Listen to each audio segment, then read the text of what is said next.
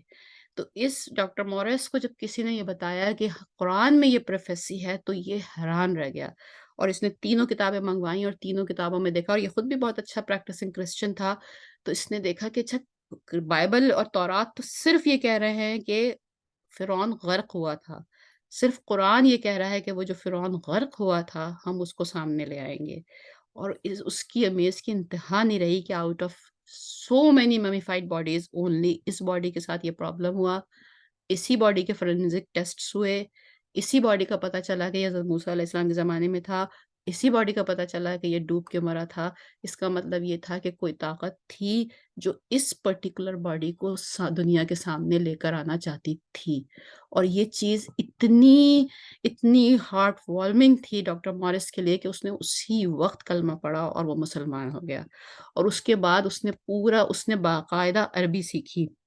عربی سیکھ کے اس نے قرآن پہ ریسرچ کری، اور قرآن پہ ریسرچ کر کے اس نے پھر ایک بک لکھی، the Bible, the Quran and the science. اور اس بک میں اس نے لکھا ہے کہ the body of the pharaoh was only discovered in 1898 but Quran was revealed nearly 1400 years ago.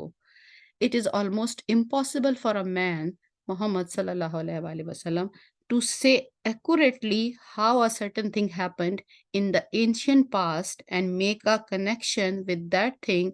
to predict how it would be in the future. So it is clear that the verses from the Quran is nothing but the word of God. یہ اس نے اپنی کتاب میں لکھا ہے۔ تو basically یہ ہے I mean the prophecy. تو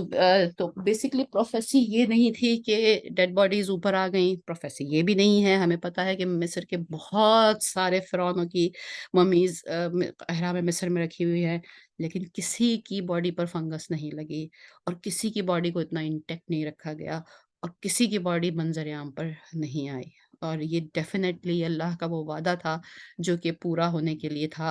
اور آج تک کی جو سائنس کی جو ایجاد ہے، جو اس کی انویسٹیگیشن ہے، آج تک کا ٹروتھ یہی ہے کہ یہ وہ فرعون ہے جو حضرت موسیٰ علیہ السلام کے زمانے میں ڈوبا تھا۔ انفارچونیٹلی اس کے بعد یہ ڈاکٹر مورس کی جو ایک تمام ریسرچ ہے اور اس کے متعلق جتنی معلومات ہیں، اس کو بہت زیادہ، ظاہر ہے اسلامک کنٹریز میں تو کوئی ایسا جگہ ہے ہی نہیں جہاں اتنے ڈاٹا پریزرو کیا جائے، اور ویسٹرن میڈیا ظاہر ہے obviously آپ سمجھ سکتے ہیں اب، اور آج کل کے حالات میں تو بہت اچھی طرح سمجھ سکتے ہیں کہ وہ اب کتنا بائسڈ ہے ان تمام چیزوں کے لیے، تو لہٰذا بہت نہیں ملتا آپ کو واضح طور پہ یہ سب چیزیں، اس کے لیے ذرا تھوڑا سا کافی ریسرچ کرنی پڑتی ہے۔ یہ ہے وہ چیز جو سورہ یونس کی آیت نمبر 10 میں نازل ہوئی تھی کہ ہم تمہاری آیت کو، ہم تمہاری باڈی کو عبرت بنا دیں گے۔ تو یہ سورہ یونس کے حوالے سے ایک خاص یونیک چیز ہے، اس پورے قرآن میں یہ آیت ایک ہی دفعہ آئی ہے، اور وہ سورہ یونس میں ہے۔ اللہ سبحانہ تعالیٰ ہمیں اس کتاب کے معجزوں کو ڈسکور کرنے کی توفیق عطا فرمائے، ان کو سمجھنے کی توفیق عطا فرمائے، ان کو اس طرح ہمارے دل میں اتارے کہ پھر ہمارے اعمال میں نظر آئے، اور ہم اس پر ہمارے ایمان کو، یقین کو پختہ ہو جائے اس پہ۔ اس کے بعد بس پھر اس کے بعد آیا نمبر 93 بھی حضرت موسیٰ علیہ السلام کے قصے کے بارے میں ہے، اور وہاں سے لے کر آیا نمبر 97 تک پھر یہ آخری پارٹ شروع ہو جاتا ہے، اور جہاں پر سم اپ کیا جا رہا ہے، آخری ہدایات دی جا رہی ہیں۔ یہیں پر آیا نمبر 98 بھی آتی ہے سورہ یونس کی، جس میں کہ حضرت یونس علیہ السلام کا نام لیا گیا ہے۔ تو یہ بیسکلی اگر آپ دیکھیے کہ پوری سورہ یونس میں کل ٹوٹل ایک آیت ہے جس میں حضرت یونس علیہ السلام کا یہ نام یہ کیا کیا لکھا گیا ہے کہ ان کی امت وہ واحد امت تھی جس کے اوپر عذاب کے آثار جب آ گئے تھے لیکن اس کے بعد بھی عذاب نازل نہیں ہوا۔ اس کی ریزن یہ تھی کہ ان کا رسول انہیں وقت سے پہلے چھوڑ کے چلا گیا تھا۔ حضرت یونس کا جو پورا قصہ ہے وہ آگے سورہ انبیاء میں ہے، یہاں پر نہ ان کی دعا ہے اور نہ ہی ان کا قصہ ہے، یہاں صرف ایک ریفرنس ہے، اور اسی ریفرنس کے نام پر اس سورہ کو سورہ یونس کہا گیا، جبکہ دیکھا جائے تو اس میں کچھ زیادہ، اس میں ان کے متعلق زیادہ مٹیریل نہیں ہے، اور اس کے بعد کی آخری آیتیں بھی ایز اے سم اپ ہیں۔ تو یہ بیسکلی سورہ یونس کے حوالے سے جو مین چیزیں، جو کلیکٹیو چیزیں ہم نے لینی تھیں، تو یہ اس کے ساتھ ہمارا یہ اس کا پورا ہمارا ہوا، یہ فائنل اس کا سم اپ ہے۔ انٹروڈکشن جیسے ہم نے یہ پہلے بھی کیا تھا کہ یہ 10ویں نمبر کی سورہ ہے، اور اس کا جو ریویلیشن نمبر ہے وہ 51 ہے، یہ 11ویں جز میں آتی ہے، اس میں 11 رکوع ہیں، 109 آیتیں ہیں، تھرڈ منزل پر یہ آئی تھی، اور اگر اس کی یونیکنیس کے حوالے سے جو جتنی چیزیں ہم نے سورہ یونس کے ان تمام سیشنز میں سورہ یونس کے حوالے سے ڈسکس کی تھیں، تو ایک سب سے پہلی بات تو جو ہم نے ڈسکس کی تھی وہ یہی تھی کہ یہ قرآن السادین ہے۔ آپ کو یاد ہوگا کہ جب سورہ یونس شروع ہو رہی تھی تو ہم نے قرآن کے اسٹرکچر کے حوالے سے بڑی ڈیٹیلڈ ایک سیشن کیا تھا کہ اس میں رکوع کیا ہوتے ہیں، منزل کیا ہوتی ہے، سپارے کیا ہوتے ہیں، اور وہ ساری ڈویژن کس طرح ورک کرتی ہے۔ اور وہیں پر ہم نے یہ دیکھا تھا کہ آپ بالکل نئی ریسرچ ہے کہ دا گروپ آف دا سوراز کی بات ہو رہی ہے۔ تو سورہ یونس بیسیکلی وہاں آتی ہے جہاں سے تیسری منزل شروع ہوتی ہے اور تیسرا گروپ شروع ہوتا ہے۔ تو اسکالرز اس کو بڑا ایک امپورٹنس دیتے ہیں کہ یہ بڑی ایک اہم مقام پر سورہ یونس ہے۔ اس کے بعد جو ہے سورہ یونس الف لام را سے شروع ہوتی ہے، تو بیسیکلی اسی گروپ کی جو آیتیں ہیں جو کہ اگلی سورہ ہے، سورہ ہود ہے، پھر سورہ یوسف ہے، پھر سورہ ابراہیم ہے، پھر سورہ ہجر ہے، بیچ میں ایک سورہ رعد آتی ہے وہ الگ سے ہے، لیکن یہ جو الف لام را سے شروع ہونے والی 5 صورتیں ہیں یہ ان میں سے ایک ہے۔ پھر اس کے بعد ہم نے آیہ نمبر 22 کو کیا تھا، اگر آپ کو یاد ہو وہاں ہم نے پوری اسٹوری آف دا اکرمہ ابی جہل کی اسٹوری کی تھی، تو وہ آیہ نمبر 22 جو ہے وہ اسی سورہ میں موجود ہے، جس میں یہ ہے کہ اللہ تبارک سبحانہ تعالیٰ فرماتے ہیں کہ جب سمندر کی لہریں گھومنے لگتی ہیں اور جہاز ڈولنے لگتا ہے اور جب بالکل کسی طرف سے کوئی امید نہیں رہتی، تو اس وقت انسان بالکل دل کی تہ سے اللہ کو پکارتا ہے، اس وقت اس کا دل خالص اور ایمان خالص ہو جاتا ہے، پھر اسے کوئی بت، کوئی اسے انسسٹر، کوئی اسے پیر، کوئی فقیر، کوئی ولی یاد نہیں رہتا، اس کے دل سے اللہ ہی کے لیے صدا نکلتی ہے۔ تو یہ آیہ نمبر 22 میں ہم نے حضرت اکرمہ کی اسٹوری کی تھی یہاں پر۔ اس کے بعد آیت نمبر 38 ہے، اگر آپ کو یاد ہو ہم نے سورہ اس میں کی تھی کہ پورے قرآن میں 4 جگہ یہ چیلنج آیا ہے کہ اگر تم اس قرآن پہ یقین نہیں کرتے ہو تو اس جیسی کوئی صورت بنا لاؤ۔ تو سورہ یونس کی ورس نمبر 38 ہے کہ اس جیسی کوئی صورت تم بنا لاؤ یا اس جیسی کوئی صورت تم کریٹ کر لو کہ اگر تم اس بات پہ یقین نہیں کرتے ہو کہ یہ سورہ قرآن کی سورہ ہے۔ تو ہم نے ایک ٹاپک یہاں پہ یہ ڈسکس کیا تھا اس کے حوالے سے، چیلنج آف دا قرآن ہے۔ پھر اس کے بعد یہاں پر آیت نمبر 57 اور 58 تھیں، جس میں کہ جو آیت شفا ہے یہ، جس میں یہ آیت نمبر 57 58 یہ تو وہ آیتیں ہیں جن کو ہمیں یاد بھی کر لینا چاہیے اور ڈیلی لائف میں پڑھنا بھی چاہیے کہ آیت شفا ہے یہ، یا ایھا الناس قد جاءتکم موعظۃ من ربکم وشفاء لما فی الصدور وہدی ورحمۃ للمؤمنین، جو تمہارے دلوں میں جو کچھ ہے، تمہارے سینوں کی یہ شفا ہے اس میں۔ اور پھر یہ ہے کہ یفرحوا قل بفضل اللہ وبرحمتہ فبذالک فلیفرحوا هو خیر مما یجمعون، جو کچھ تم جمع کرتے ہو، جو کچھ تم گیدر کرتے ہو اپنے لیے، جو کچھ تم اپنے پاس تمہیں اچھا لگتا ہے کہ وہ تمہارے پاس ہو، اس میں سب سے بہترین چیز جو ہے یہ قرآن کی آیت ہے، اور علماء کہتے ہیں کہ یہ قرآن کی گلیڈ ٹائڈنگ کے حوالے سے سب سے بہترین آیت ہے پورے قرآن میں۔ تو اس آیت کو وہ بہت اہمیت دیتے ہیں۔ اس کے بعد آیت نمبر ہم نے 61 کی تھی، اگین 61 کے لیے بھی یہ ہے کہ جب بھی تم لوگ قرآن پڑھتے ہو، قرآن پڑھنے کے لیے جاتے ہو، کسی کو قرآن پڑھنے کے لیے لے کے جاتے ہو، کسی کی ہیلپ کرتے ہو، کسی کو قرآن پڑھواتے ہو، کسی حوالے سے تمہارا ریلیشن اس بک کے ساتھ ہے، سمجھاتے ہو، کسی جگہ پہ کوئی ریسرچ ہو رہی ہے تو اس قرآن کے حوالے سے ہو رہی ہے تو اس میں کوئی مدد کرتے ہو، کسی نہ کسی اینگل سے اگر تمہارا تعلق کسی بھی قرآن کے ارینجمنٹ کے عمل سے ہے تو پھر تمہارے لیے بہت بڑی خوشخبری ہے کہ اس جگہ پر جہاں پہ بھی قرآن کی یہ محفل ہو رہی ہوتی ہے، جو آدمی قرآن کے لیے وہ کام کر رہا ہوتا ہے، جو آدمی اس کو ارینجمنٹ بھی ایون کر رہا ہوتا ہے، وہ ڈائریکٹلی اللہ کی اسپاٹ لائٹ میں ہوتا ہے۔ اور اسی لیے ہم حدیث کا بھی پڑھتے ہیں کہ ایک حدیث یہ کہتی ہے کہ جب حلقہ اللہ کا بیٹھا ہوا ہوتا ہے تو اس حلقے کے گرد ایک اور حلقہ بنتا ہے فرشتوں کا، اور اس کے اوپر ایک اور حلقہ بنتا ہے فرشتوں کا، اور اس کے اوپر ایک اور بنتا ہے، اور یہاں تک کہ وہ ایک کے اوپر ایک ہوتے ہوتے ہوتے وہ زمین سے لے کر وہ حلقہ اللہ سبحانہ تعالیٰ کے عرش تک پہنچ جاتا ہے، اور پھر اس حلقے کے اندر جو کچھ کہا جاتا ہے، جو کچھ سنا جاتا ہے، جو کچھ پڑھا جاتا ہے، اللہ سبحانہ تعالیٰ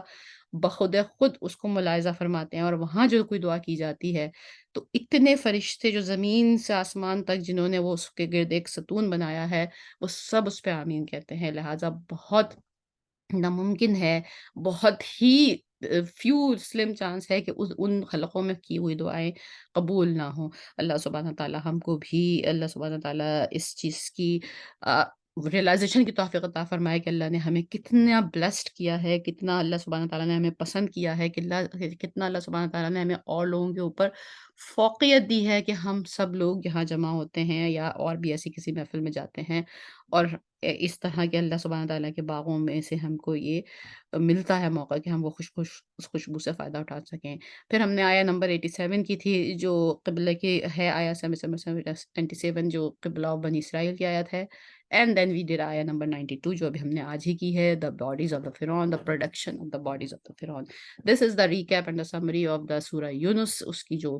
یونیکنیس ہے، جو ایک ایسی چیزیں ہیں جو صرف سورہ یونس میں پائی جاتی ہیں، یا اس کی امپورٹنٹ آیات ہیں، یا وہ اس کی دعائیں ہیں۔ اللہ سبحانہ تعالیٰ ہمیں اس کتاب کو زیادہ سے زیادہ جاننے کی، اس سے فائدہ اٹھانے کی، اس سے دل لگانے کی اور اس سے خیر و برکت حاصل کرنے کی توفیق عطا فرمائے۔ آمین یا رب العالمین، وآخر دعوانا ان الحمد للہ رب العالمین۔ ربنا تقبل منا انک انت السمیع العلیم وتب علینا انک انت